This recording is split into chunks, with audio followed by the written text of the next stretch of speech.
Olá, bem-vindos ao meu canal, sou Sebastian e hoje vamos falar um pouco sobre predestinação. É um assunto bastante polêmico e certamente é um assunto complexo em certo aspecto.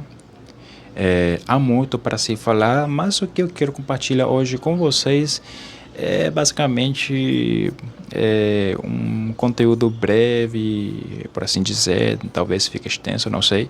Eu acho que ficará curto. Mas enfim, o que eu pretendo compartilhar no conteúdo deste vídeo é de uma forma resumida, sintetizada, sem ir nos pormenores, né? Mas apenas analisando um texto em específico. Mas antes da gente ler o texto que vamos ler na carta aos Efésios, seria interessante definir o que significa a palavra predestinação. A palavra predestinação começa com o prefixo pré, que significa antes, antes de. E destinação é a ação e o efeito de destino, destinar, né? Então, predestinação significa destinar de antemão, né? Colocar um destino antes de você chegar nesse destino. Então, basicamente, essa seria a definição da palavra predestinação. Então, essa palavra aparece nas nossas traduções, nas nossas Bíblias, no seguinte texto: Bendito Deus e Pai de nosso Senhor Jesus Cristo, que nos tem abençoado com toda sorte de bênção espiritual nas regiões celestiais em Cristo. Assim como nos escolheu nele antes da fundação do mundo, para sermos santos e irrepreensíveis perante ele e em amor, nos predestinou para ele, para a adoção de filhos, por meio de Jesus Cristo, segundo o beneplácito de sua vontade, para louvor da glória de sua graça que ele nos concedeu gratuitamente no amado, no qual temos a redenção pelo seu sangue, a remissão dos pecados segundo a riqueza da sua graça. A primeira coisa que nós devemos observar é aquilo que diz no versículo 3, que nós somos abençoados, que nós recebemos as bênçãos espirituais. Mas de onde nós recebemos essas bênçãos espirituais? Nós recebemos essas bênçãos espirituais das regiões celestiais. E onde ficam as regiões celestiais? Na eternidade. Imagina que o universo, isto é, as galáxias, os planetas, a lua, o sol, etc., tudo que foi criado por Deus está dentro de uma bolha. E tudo o que estiver dentro dessa bolha estará certamente sujeito à lei do tempo, isto é, à lei do passado, do presente e do futuro. Mas tudo que estiver dentro da bolha não estará e não está sujeito ao tempo. Ou seja, não existe lei do tempo. Isso é chamado de eternidade. A eternidade não tem começo, não tem fim. Então, Deus está na eternidade. Deus está nas regiões celestiais. Portanto, ele não está sujeito à lei do tempo, à lei do passado, presente e futuro. Enquanto para nós, seres humanos que estamos dentro dessa bolha que eu coloquei como ilustração, enquanto nós estamos sujeitos à lei do passado, presente e do futuro, enquanto para nós o futuro ainda não chegou, para Deus que está fora da bolha, na eternidade, nas regiões celestiais, para Deus é como se o futuro já tivesse chegado. Para nós, dentro da nossa perspectiva, o futuro ainda não chegou. Mas para ele, que está fora da bolha, nas regiões celestiais, o futuro já chegou. Então, aqui temos o primeiro detalhe. Por isso que é interessante lermos o versículo 3 de Efésios capítulo 1, porque menciona que nós recebemos bênçãos espirituais estando Deus nas regiões celestiais. Agora, é por esse motivo que em vários textos, como em Salmos, o apóstolo Pedro também vai mencionar que um dia para Deus é como se fosse 1000 anos e 1000 anos como se fosse um dia. Tanto faz, tanto fez. Para Deus, o tempo não é relevante nesse sentido, porque ele é eterno e está dentro de um contexto de eternidade. Para ele não existe passado, presente e futuro, né? Então, estando Deus lá, para ele futuro não existe basicamente. Então, certamente ele conhece o nosso futuro. correto? Bom, agora, quem é que recebe essas bênçãos espirituais? O final do versículo 3 menciona que nos tem abençoado com toda sorte de bênção espiritual nas regiões celestiais em Cristo. Então, se você estiver em Cristo, Deus que está nas regiões celestiais, isto é, fora da bolha, ou seja, na eternidade, onde a lei do tempo não tem poder, não tem autoridade, portanto, ele já conhece o nosso futuro. Então, dentro da onisciência de Deus, se você estiver em Cristo, você receberá as bênçãos espirituais. Se você não estiver em Cristo, então você não receberá as bênçãos espirituais, estando Deus na eternidade. Agora retomemos o seguinte versículo. Assim como nos escolheu nele antes da fundação do mundo, para sermos santos e irrepreensíveis perante ele, e em amor nos predestinou para ele, para a adoção de filhos por meio de Jesus Cristo, segundo o beneplácito de sua vontade. O início do versículo 4 menciona que somos escolhidos estando nele, isto é, em Cristo. O final do versículo 3 menciona que nós somos abençoados, nós recebemos as bênçãos espirituais quando nós estamos em Cristo. E o início do versículo 4 menciona que ele nos escolhe quando nós estamos nele, isto é, em Cristo.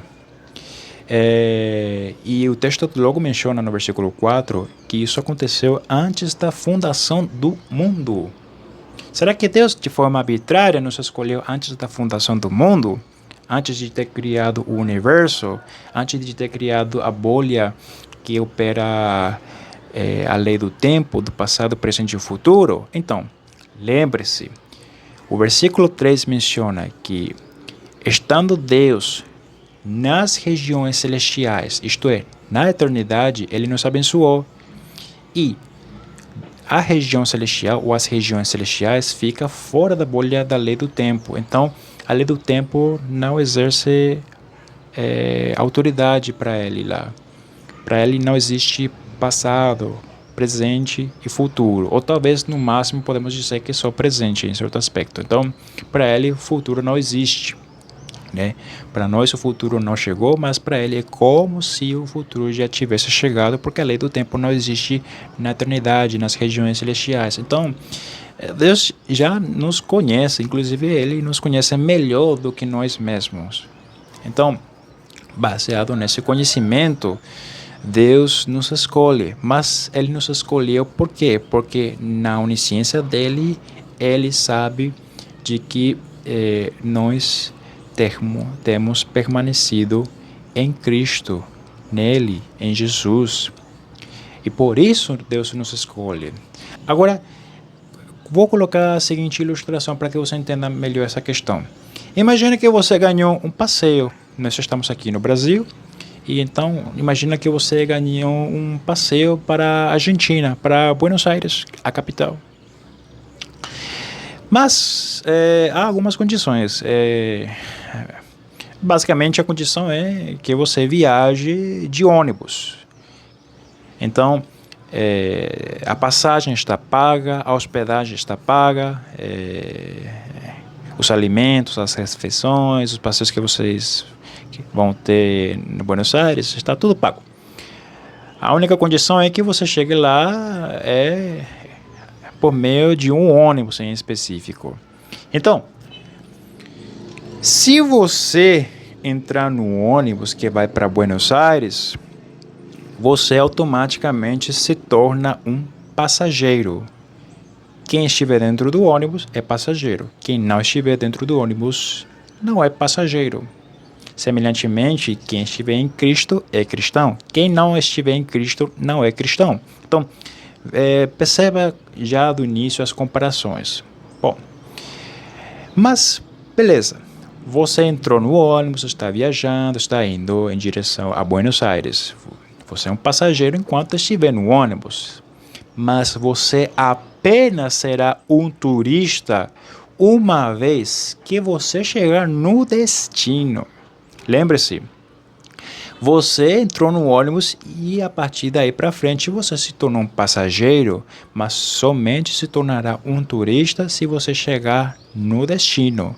Agora, se você no meio do caminho, no meio do percurso, decidir descer do ônibus, né, abandonar a viagem, você nunca se tornou um turista. Então, você no máximo virou um passageiro, mas não se tornou um turista. E quando desceu do ônibus, além de evitar ter se tornado um turista, você também deixou de ser passageiro. Para nossa comparação, podemos dizer o seguinte: quando você está em Cristo, você é cristão. Mas uma vez que você sai de Cristo, você deixa de ser cristão. Assim como quando você sai do ônibus, deixa de ser passageiro, quando você sai de Cristo, você deixa de ser cristão. Semelhantemente, você só será turista se você chegar no destino e ficar lá para passear e fazer o que tem que ser feito. De uma forma semelhante, lembrando, é só uma ilustração para termos uma ideia, você somente será de forma oficial, de forma literal, um santo irrepreensível filho adotado por Deus, uma vez que você chegar no destino final, que é o paraíso. Entendeu? Então, claro, se a gente for analisar outros detalhes nessa ilustração, tudo fica mais complicado, mas o que eu quero que você foque aqui simplesmente é o aspecto básico dessa ilustração, dessa comparação. Tendo dito isso, leamos de volta o versículo 4 e 5. Assim como nos escolheu nele, antes da fundação do mundo, para sermos santos e irrepreensíveis perante ele, e em amor nos predestinou para ele, para a adoção de filhos por meio de Jesus Cristo, segundo o beneplácito de sua vontade. Então, recapitulando tudo que foi dito até aqui, nós somos abençoados, nós recebemos as bênçãos espirituais porque nós estamos em Cristo. E de onde vêm essas bênçãos? Essas bênçãos derivam-se das regiões celestiais, porque Deus está nas regiões celestiais, que é a eternidade. E a eternidade é tudo aquilo que está fora da bolha onde exerce a lei do tempo. Tudo que estiver dentro da bolha é exercido pela lei do tempo, do passado, presente e futuro. Isto é, o universo, a nossa realidade está dentro da bolha, portanto estamos sujeitos à lei do tempo. Mas tudo que estiver fora da bolha não está sujeito à lei do tempo, porque é a eternidade. Não existe passado, presente e futuro. Então, enquanto para nós o futuro não chegou ainda, para Deus é como se o futuro já tivesse chegado. Por isso que Deus sabe tudo de nós. Ele nos conhece melhor do que nós mesmos. Então, baseado nessa ciência, Ele sabe se nós estamos em Cristo até o fim ou não. E para aqueles que forem permanecer em Cristo até o fim, isto é, permanecer nele, como diz no versículo 4, que é permanecer em Cristo, daí para frente, Deus nos dará a bênção de sermos para sempre santos e irrepreensíveis. Santo porque fomos separados por e para Deus, por meio de Deus e para servir a Deus. Irrepreensível, ou seja, aquele que não merece repreensão, ou seja, aquele que não tem mancha. E sem santidade é impossível ver a Deus. Ou seja, sem santidade é impossível conviver com Deus. E se a gente não puder conviver com Deus, como é que nós estaremos no paraíso, na glória, na vida eterna? Está entendendo aí como estão vinculadas as ideias? Então, por isso que se nós estamos em Cristo, somos passageiros. Mas se nós permanecemos no ônibus até chegar no destino, e aqui na comparação Jesus seria esse ônibus, então se nós chegarmos até o destino, estando dentro do ônibus, estando em Cristo, nós deixaremos de ser passageiros para sermos oficialmente turistas dentro da ilustração, mas concidadãos de um lugar eterno, o paraíso para sempre, porque chegamos no destino final. Nós não saímos do ônibus, nós não saímos de Cristo. Então, basicamente, O que esses versículos que falam a respeito da predestinação falam é simplesmente uma forma poética, uma forma sofisticada de dizer o seguinte: se formos permanecer até o fim em Cristo, seremos salvos. Se a gente não permanecer até o fim, não seremos salvos. Simples assim. Então, eu sei que há muitas vertentes teológicas, especialmente vertentes calvinistas, que abordam de forma diferente esse assunto da predestinação. Mas, no meu ver, esse assunto da predestinação não é tão complicado quanto parece. Agora, claro, é necessário analisar cada texto dentro do seu devido contexto, né?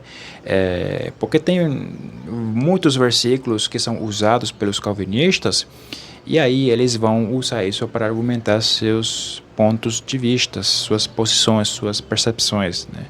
Mas como eu disse há pouco tempo, cada texto deve ser interpretado dentro do seu devido contexto, né? Não para a gente poder apoiar as nossas próprias ideias, mas para que nós possamos entender a mensagem que Deus nos deu. Então, cada mensagem, cada texto da Bíblia tem que ser interpretado dentro do seu devido contexto, como nós acabamos de ver em Efésios capítulo 1, versículo 3 em diante. Então, como eu disse há pouco tempo, o assunto da predestinação em Efésios 1 simplesmente é uma forma sofisticada e poética de dizer: se permanecer até o fim, será salvo. Se não permanecer até o fim, não será salvo. Se permanecer até o fim, será de forma oficial um santo e uma pessoa irrepreensível, sem mancha ou sem mácula do pecado. E sem santidade é impossível ver Deus, é impossível conviver com Deus, ou seja, é impossível ter a vida eterna, porque sem Deus não dá para ter a vida eterna. Então, se você achou útil o conteúdo deste material, se tiver alguma dúvida, deixa aqui na caixa de comentários, curta, se inscreve se ainda não estiver inscrito, compartilha com as pessoas, com seus amigos, que Deus continue te abençoando e até a próxima, tchau, tchau.